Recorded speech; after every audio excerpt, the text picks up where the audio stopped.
आज pastor Joseph Prince के साथ। परमेश्वर की स्तुति हो। हम वहीं से जारी रखेंगे जहां हमने पिछले सप्ताह छोड़ा था। हम देख रहे हैं रोमियो अध्याय 1 वचन 16 और 17 की ओर, जो बात कर रहा है मसीह के सुसमाचार की। परमेश्वर मुझसे साझा करवाना चाहते हैं। इसका कारण यह है कि हमें धार्मिकता में फिर से स्थिर होने की आवश्यकता है, उसमें स्थिर होने की आवश्यकता है। जी हाँ, बाइबल में यशायाह 54 में लिखा है कि तू धार्मिकता के द्वारा स्थिर होगा और तभी तू उत्पीड़न और भयभीत होने से बचेगा, क्योंकि जितने हथियार तेरी हानि के लिए बनाए जाएं उनमें से कोई सफल न होगा। तो जितने हथियार तेरी हानि के लिए बनाए जाएं उनमें से कोई सफल न होगा, और जितने लोग मुद्दई होकर तुझ पर नालिश करें उन सबों से तू जीत जाएगा। और परमेश्वर की संतान सुनिए, यहोवा के दासों का यही भाग होगा। वो आप और मैं हैं, ये हमारी विरासत है हम सबकी, और वो मेरे ही कारण धर्मी ठहरेंगे। यहोवा की यही वाणी है। तो हमारी धार्मिकता सिर्फ उनसे है और हमें स्थिर होना है। उसके बारे में केवल जानना ही नहीं है, ना ही इसका अध्ययन करना कि सत्य के प्रति यहाँ वहाँ घड़ियाली आंसू बहाना कि हम मसीह में धर्मी हैं, पर स्थिर होना है इब्री में कुन, और इस सच पर हमें मजबूती के साथ टिके रहना होगा। आमीन। शत्रु को स्वयं को सच से दूर न करने दें। आमीन। तो मसीह के इस सुसमाचार में पौलुस कहता है, क्योंकि मैं सुसमाचार से नहीं लजाता, इसलिए कि वो हर एक विश्वास करने वाले के लिए उद्धार के निमित्त होकर परमेश्वर की सामर्थ्य है। साझा किया था इस शब्द उद्धार पर, जो कि है एक सर्वसमावेशी शब्द। हमारी धारणा है कि सुसमाचार सिर्फ पापियों के लिए ही है। हम उन्हें उपदेश देते हैं और जब उन्हें एक बार उद्धार मिल जाता है तब उन्हें सुसमाचार का प्रचार नहीं करते। उन्हें उसकी आवश्यकता नहीं होती है। सत्य से बढ़कर कुछ भी नहीं हो सकता है। हम सुसमाचार द्वारा जीवित रहते हैं। हमारा पालन पोषण सुसमाचार पर आधारित होना चाहिए, संबंध सुसमाचार पर होने चाहिए, सब कुछ उसके अनुग्रह पर ही आधारित होना चाहिए। आमीन। हम उसके द्वारा जीवित रहते हैं। आमीन। सुसमाचार एक शिक्षा बिल्कुल नहीं है। सुसमाचार एक सिद्धांत बिल्कुल नहीं है। सुसमाचार सच्चाई का पहलू नहीं है। अनुग्रह का सुसमाचार यीशु मसीह स्वयं ही हैं। आमीन। आमीन। अनुग्रह ही सुसमाचार है और सुसमाचार ही अनुग्रह है। ये सच्चाई में से एक नहीं है। यही वो सुसमाचार है, यही वो खुशखबरी है। आमीन। परमेश्वर की स्तुति हो। और जब आप इसमें विश्वास करते हैं, इसका परिणाम होता है, गौर करें, ये उद्धार के निमित्त परमेश्वर की सामर्थ्य है। वह इसका मतलब होता है संपूर्णता, आपके शरीर के लिए भी, आमीन, आपके मानसिक स्वास्थ्य के लिए भी, दिमाग की शांति के लिए, और साथ ही साथ आपके संबंधों में भी। जब आप ये शब्द सोटेरिया पढ़ते हैं, यानी उद्धार यहाँ ग्रीक में, तो ये एक सर्वसम्मिलित शब्द है। आमीन। इब्री में सोटेरिया होगा यीशुआ। आमीन। यीशु का नाम, उद्धार में उसका नाम। आमीन। बस नर्क से उद्धार नहीं, पर यहां से उद्धार, और अब से हर एक दिन। इसलिए हर दिन हम सुसमाचार द्वारा जीवित रहते हैं। पर क्या आप सुसमाचार पर विश्वास कर रहे हैं? क्योंकि वो सुसमाचार जिसका उपदेश यीशु ने दिया, वो इस सुसमाचार में कहता है, क्योंकि उसमें परमेश्वर की धार्मिकता विश्वास से और विश्वास के लिए प्रकट होती है। जैसा लिखा है, विश्वास से धर्मी जन जीवित रहेगा। कई बार हम एक सुसमाचार सुनते हैं जिसमें कि मनुष्य के पाप बहुत स्पष्ट होते हैं। विश्वास दर विश्वास की बजाय जोर दिया गया है काम से काम तक पर। आमीन। व्यवहार से व्यवहार तक पर। आमीन। ये उस पर बिल्कुल भी नहीं है। ये सुसमाचार नहीं है मेरे दोस्त। इसके परिणाम स्वरूप हृदय परिवर्तन होता है, जो हमारे व्यवहार को प्रभावित करता है, हमारे आचरण को प्रभावित करता है, जीवन शैली को प्रभावित करता है, सिवाय मूल के, जो कि फल है। सुसमाचार ही वो मूल है। विश्वास कीजिए, इस पर विश्वास किया जाना चाहिए। हर एक के लिए जो विश्वास करता है, चाहे यहूदी हो या अन्य जातियां, हर एक के लिए जो विश्वास करता है, इसका परिणाम होगा उद्धार। आमीन। एक भटका हुआ संसार है जो हमारी प्रतीक्षा कर रहा है कि हम उन्हें सच्चे सुसमाचार का उपदेश दें। आमीन। तो एक बार फिर, सच्चा सुसमाचार क्या है? क्योंकि हम सच्चे सुसमाचार को मिस नहीं करना चाहते। आमीन। क्योंकि विश्वास करने के लिए यही एकमात्र सच्चा सुसमाचार है जो सोटेरिया की संपूर्णता लेकर आएगा, यानी उद्धार हमारे जीवनों में।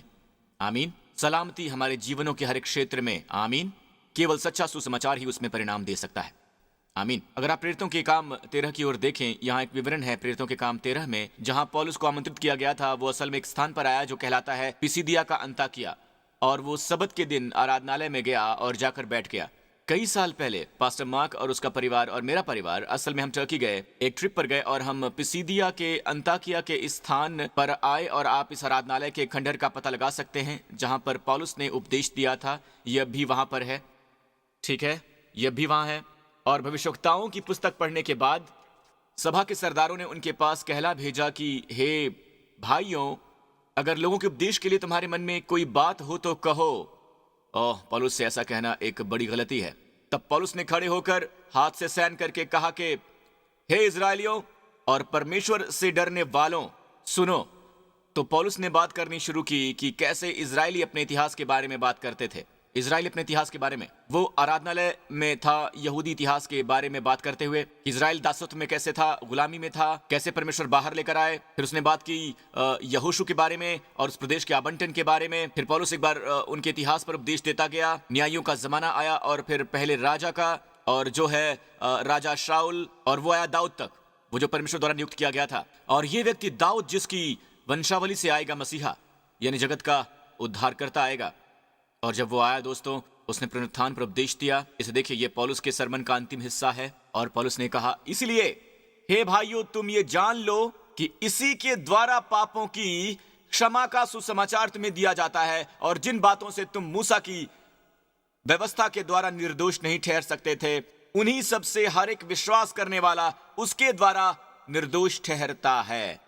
हमने उसे ढूंढा जिसका उपदेश पौलुस ने दिया था। जी हां, पौलुस ने दिया था। ये उनके सरमन की सीडी या MP3 या उनके सरमन की रिकॉर्डिंग ढूंढने जितना ही अच्छा है। हम सुन रहे हैं पौलुस को सुसमाचार का प्रचार करते हुए, ऐसे श्रोताओं को जो सुसमाचार से परिचित नहीं है, और हम देखते हैं कि वो उनके लिए क्या सुनाना महत्वपूर्ण समझता है। जी हां, आमीन। नंबर 1, वो कहता है कि इसी मनुष्य यीशु मसीह के द्वारा पापों की क्षमा का समाचार तुम्हें दिया जाता है। ये बिना योग्यता के है, बिना शर्त है। ये परमेश्वर के ऑफर की एक घोषणा है, यानी पापों की क्षमा है। अब ये वो मामला नहीं है कि चाहे ये उनके प्रायश्चित पर आधारित हो, चाहे ये उनके व्यावहारिक सुधार पर निर्भर हो, चाहे ये वो उस परिस्थिति पर हो कि वो कितने दुखी हैं या फिर वो कितना बुरा महसूस करते हैं। ठीक है, इनका इससे कोई सरोकार नहीं है, बिल्कुल भी नहीं है। गौर कीजिए उस पर जो वो कहता है, इसे मनुष्य के द्वारा पापों की क्षमा का सुसमाचार तुम्हें दिया जाता है। पापों की क्षमा के बाद वो कहता है कि जिन बातों से तुम मूसा की व्यवस्था के द्वारा निर्दोष नहीं ठहर सकते थे, उन्हीं सब से हर एक विश्वास करने वाला उसके द्वारा निर्दोष ठहरता है। क्या आप इसे देख रहे हैं? और यहां ये शब्द निर्दोष है, DKO, जो शब्द है धर्मी ठहराए जाने के लिए। दरअसल यंग इसे ऊपर लाता है। यंग यहां रुकता है, जिन बातों से तुम मूसा की व्यवस्था के द्वारा निर्दोष नहीं ठहर सकते थे, उन्हीं सब से हर एक विश्वास करने वाला उसके द्वारा निर्दोष ठहरता है। जी हां, उन्हीं सब से। हो, ये कितना बढ़िया है। मैं इसे दोबारा पढ़ना चाहूंगा। जिन बातों से तुम मूसा की व्यवस्था के द्वारा निर्दोष नहीं ठहर सकते थे, उन्हीं सब से हर एक विश्वास करने वाला उसके द्वारा निर्दोष ठहरता है। पौलुस जानता था कि आराधनालय के लोगों के बीच उनमें से बहुत से हैं जो व्यवस्था के प्रति सचेत थे। आमीन। तुम्हें बदलना होगा, तुम्हें यह करना होगा, वो सुसमाचार को अस्वीकार करेंगे। पौलुस जानता था। आमीन। पौलुस जानता था। असल में उनमें से कुछ पौलुस के पास जाएंगे और कहेंगे, हे पौलुस, आप बस कह नहीं सकते हैं इस मनुष्य के द्वारा हर कोई जो विश्वास करता है बस विश्वास करता है। यह आसान विश्वासवाद, सस्ता अनुग्रह है। वो शायद यही कहेंगे अगर वो व्यवस्था को लेकर सचेत हैं। और इसीलिए पौलुस ने इसे कहा गलातियों अध्याय 1 में, मुझे आश्चर्य होता है। पौलुस लिख रहा है, मुझे आश्चर्य होता है कि जिसने तुम्हें मसीह के अनुग्रह से बुलाया, उससे तुम इतनी जल्दी फिर और ही प्रकार के सुसमाचार की ओर झुकने लगे। गौर कीजिए, पौलुस गलातियों के विश्वासियों से कह रहा है, मुझे आश्चर्य होता है, मैं हैरान हूं कि तुम इतनी जल्दी फिरने लगे हो उससे जिसने तुम्हें बुलाया। किसमें बुलाया? मनुष्य के अनुग्रह में, एक अलग प्रकार के सुसमाचार से। तो अलग प्रकार का सुसमाचार क्या है? कुछ भी जो मसीह का अनुग्रह नहीं है, जिसका उपदेश दिया जा रहा है। तो दूसरे शब्दों में सच्चा सुसमाचार है अनुग्रह का सुसमाचार। और वो कहता है कि वो सुसमाचार दूसरा है ही नहीं। पर बात यह है कि कितने ऐसे हैं जो तुम्हें घबरा देते हैं और मसीह के सुसमाचार को बिगाड़ना चाहते हैं। ऐसे कितने हैं?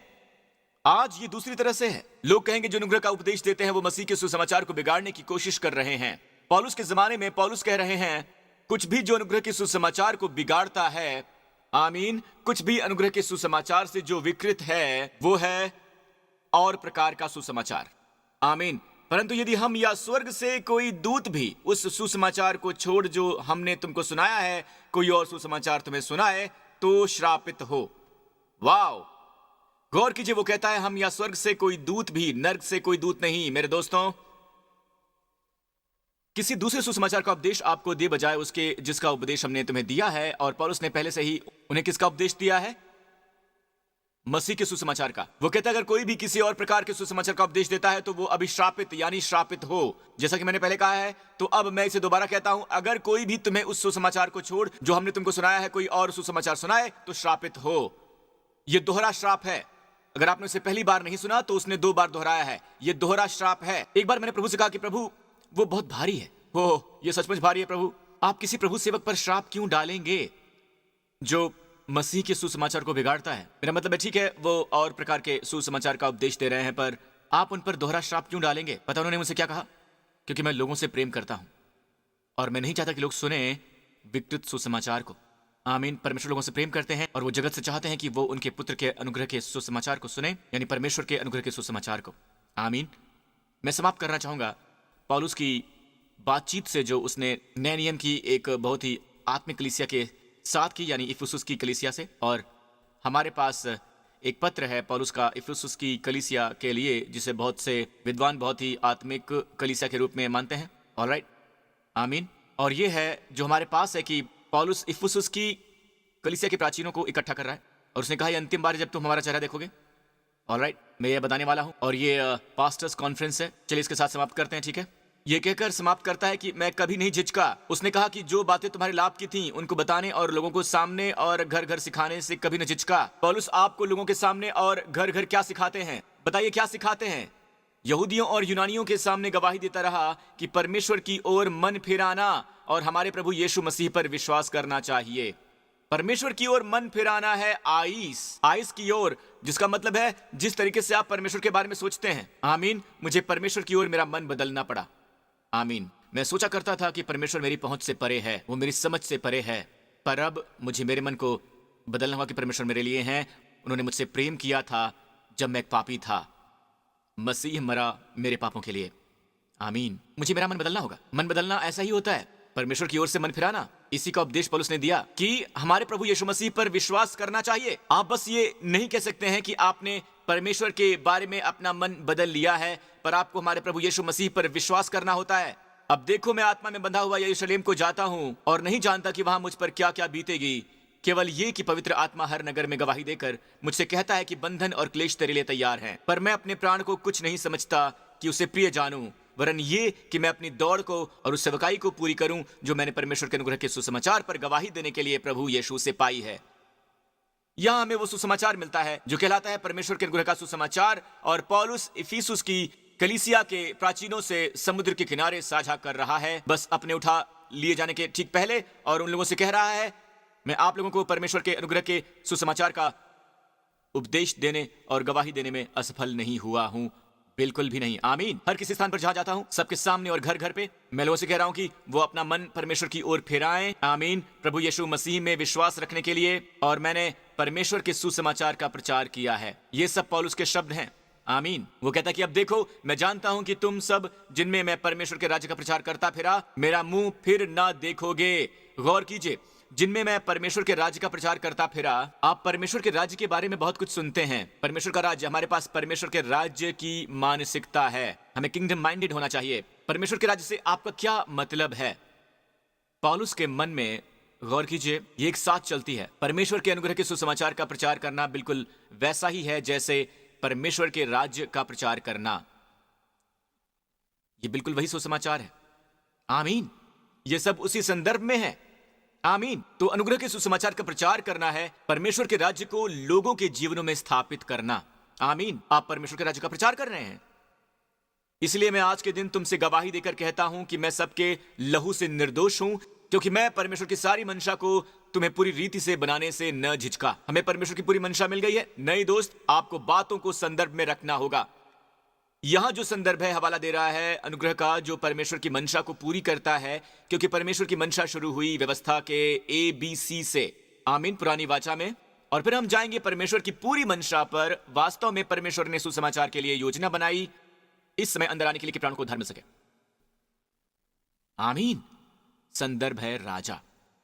इसलिए अपनी और पूरे झुंड की चौकसी करो, जिससे पवित्र आत्मा ने तुम्हें अध्यक्ष ठहराया है कि तुम परमेश्वर की कलीसिया की रखवाली करो, जिसे अपने लहू से मोल लिया है। अब सभी पास्टर्स ध्यान से सुनिए। न्यू क्रिश्चियन चर्च में मेरे सभी पास्टर्स को, हर जगह सभी पास्टर्स को आमीन। प्रभु कह रहे हैं, बाय द वे मैं आपको बता दूं कि सबसे पहली बार नए नियम में शब्द अध्यक्ष, या जिन्हें हम आज पास्टर्स कहते हैं, पास्टर्स ओवरसीयर्स, असल में ये ग्रीक में है एपिस्कोपस, और इस शब्द का मतलब होता है एपिमिस, यानी कि सभी दायरे में देख रेख। असल में है अध्यक्ष। देखरेख करने का जो देखरेख कर रहा है। आमीन। और वो चर्च के अगुओं के बारे में बात कर रहा है। अपनी और अपने पूरे झुंड की रखवाली करो जिससे पवित्र आत्मा ने तुम्हें अध्यक्ष ठहराया है। ये पहली बार है जब ये नए नियम में प्रकट होता है। और किसने आपको अध्यक्ष ठहराया है? पवित्र आत्मा ने। और उस पर गौर कीजिए जो वो परमेश्वर की कलीसिया के चरवाही के लिए करता है। तुम्हें बुलावा मिला है परमेश्वर की कलीसिया की चरवाही करने का। हमें सहूलियत वाले बिंदु की इस मानसिकता को रखना होगा, क्योंकि परमेश्वर हमसे चाहते हैं कि हम लोगों के पास हों भेड़ के रूप में उनकी रखवाली करने के लिए। पर यीशु उन्हें तरस आया उन लोगों के लिए जो थके हुए थे और जो भटके हुए थे, वो सब के सब जो वहां भटके हुए थे देहातों में। उन्होंने उन्हें कैसे देखा होगा? उन भेड़ों की नाई जिनका कोई रखवाला ना हो। लोगों को भेड़ों की नाई देखो। आमीन। उस जमाने में भी वे अग्रेरियन सोसाइटी और फार्मिंग सोसाइटी में रहते थे और वो समझते थे कि कैसे आपको अपने मेमने और भेड़ों के लिए तरस आता है और उन्हें जिसकी सबसे ज्यादा जरूरत है वो है खाना। जी हाँ, उन्हें सबसे ज्यादा जरूरत है खाने की। जी हाँ, खाना। पास्टर्स, लीडर्स, लोग भूखे हैं। वो सच में भूखे हैं। वो परमेश्वर के वचन के भूखे हैं। उन्हें हरी भरी चराइयों में लेकर जाइए और वो आराम करेंगे और परमेश्वर उनके प्राणों को बहाल करेंगे। जी हाँ, उसे बहाल करेंगे। आमीन। आमीन। अध्यक्ष का पहला काम है चरवाही करना, खिलाना, भूख मिटाना। आमीन। खिलाना और फिर भेड़ों की रखवाली करना। आमीन। जिसे उसने अपने लहू से मोल लिया है। मैं जानता हूं कि मेरे जाने के बाद फाड़ने वाले भेड़िए तुम में आएंगे जो झुंड को न छोड़ेंगे। तुम्हारे ही बीच में से ऐसे मनुष्य उठेंगे जो चेलों को अपने पीछे खींच लेने को टेढ़ी मेढ़ी बातें कहेंगे। टेढ़ी मेढ़ी बातों का मतलब क्या होता है? कोई भी सुसमाचार जो टेढ़ा मेढ़ा हो, जिसके बारे में उसने अभी भी बात की है कि चेलों को अपने पीछे खींच लेने के लिए। इसलिए जागते रहो और स्मरण करो कि मैंने 3 वर्ष तक रात दिन आंसू बहा बहा कर एक एक को चुनौती देना न छोड़ा। तो अब भाइयों, मैं तुम्हें सौंपता हूं परमेश्वर को और उसके वचन को। जी हां, उसके वचन को। चलो भी, उसके अनुग्रह के वचन को। आमीन।